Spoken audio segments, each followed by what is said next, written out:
नमस्कार। आज या व्हिडिओमधून त्रिकोणासन या आसनाविषयी सविस्तर माहिती व कृती पाहणार आहोत।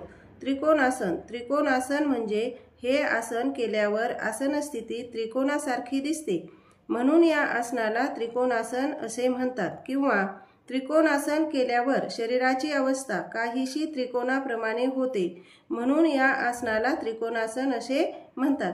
त्रिकोणासन कसे करावे त्याची कृती। प्रथम दंड स्थितीत म्हणजे सरळ उभे राहून दोन्ही पायांच्या टाचा व अंगठे जुळवून ठेवा। हात शरीराच्या बाजूला सरळ लावून ठेवा। बोटे सरळ ठेवा। नजर सरळ ठेवा। आता दंड स्थितीत स्थिर व्हा। आता डावा पाय जास्तीत जास्त डावीकडे घ्या। आता चवडा डावीकडे फिरवून घ्या।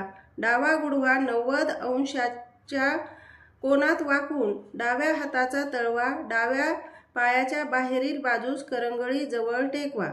आता उजवा हात उजव्या कानावरून सरळ वर डोक्याच्या वर घेऊन जा। हात कोपरात सरळ ठेवा व समोर बघा। मागचा उजवा पाय सरळ ठेवा। उजवा तळवा पूर्ण जमिनीवर ठेवा। तसेच डाव्या गुडघ्याचा 90 अंशाचा कोन टिकवून ठेवा। त्रिकोणाच्या 3 बाजू म्हणजे पाया जमीन, दुसरी बाजू डावा पाय व तिसरी बाजू म्हणजे शरीराची उजव्या पायापासून हातापर्यंतची बाजू होय। यात मान खाली न वाकवता शरीराच्या रेषेतच सरळ ठेवा। डोके सरळ ठेवा। आता 15 ते 20 सेकंदापर्यंत आसन स्थिती टिकवून ठेवा किंवा जेवढा वेळ शक्य असेल तेवढा वेळ आसन टिकवून ठेवा। सरावाने हा कालावधी आपण आणखी वाढवू शकतो। आसन स्थिती कशी सोडावी तर प्रथम श्वास सोडत उजवा हात खाली घ्या। श्वास घेत डावा पाय गुडघ्यात सरळ करत डावा हात जागेवर घ्या। डावा चवडा सरळ करा आणि डावा पाय जवळ घेऊन दंड स्थितीत या, म्हणजे सरळ उभे राहा। आता अशीच कृती उजव्या बाजूने करा। अगोदर उजवा पाय जास्तीत जास्त उजवीकडे घ्या। उजवा चवडा उजवीकडे फिरवून घ्या। उजवा गुडघा 90 अंशात वाकवून उजव्या हाताचा तळवा उजव्या पायाच्या बाहेरील बाजूस करंगळी जवळ टेकवा।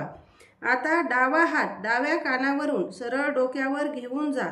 हात कोपरात सरळ ठेवा। मान सरळ ठेवून समोर बघा। मागचा डावा पाय सरळ ठेवा। डावा तळवा पूर्ण जमिनीवर ठेवा। उजव्या गुडघ्याच्या 90 अंशाचा कोन टिकवून ठेवा। आता मान खाली न वाकवता शरीराच्या रेषेतच ठेवा। डोके सरळ ठेवा व आपल्या क्षमतेनुसार आसन टिकवून ठेवा।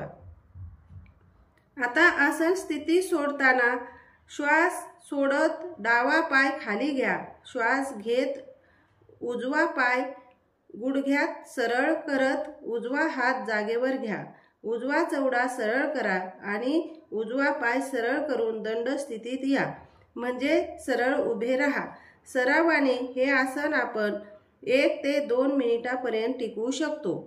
त्रिकोणासनाचे फायदे याप्रमाणे आहेत। त्रिकोणासनात शरीराचा भार मुख्यतः वाकलेल्या पायाच्या पोटऱ्या, मांड्या आणि खाली टेकलेल्या हाताचे स्नायू यांच्यावर चांगला परिणाम होतो।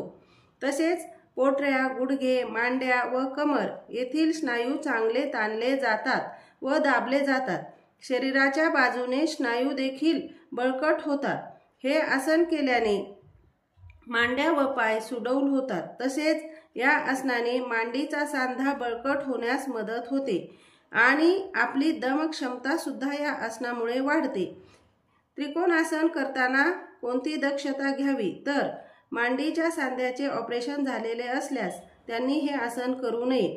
हर्निया असणाऱ्यांनी हे आसन करू नये। मात्र हर्नियाची सुरुवातीची अवस्था असल्यास या आसनाचा फायदाच होतो। ज्यांचे पोटाचे ऑपरेशन झालेले आहे किंवा पोटाचे काही विकार आहेत अशा व्यक्तींनी हे आसन करू नये। ज्यांना पाठीच्या कण्याचे व कमरेचे विकार असतील तर अशा व्यक्तींनी हे आसन तज्ञांच्या मार्गदर्शनाखालीच करावे, अन्यथा करू नये। तरी माझा हा व्हिडिओ आपल्याला नक्की आवडलाच असेल अशी माझी खात्री आहे आणि व्हिडिओ आवडला असेल तर लाईक करा, शेअर करा आणि चॅनलला सबस्क्राईब नक्की करा। धन्यवाद।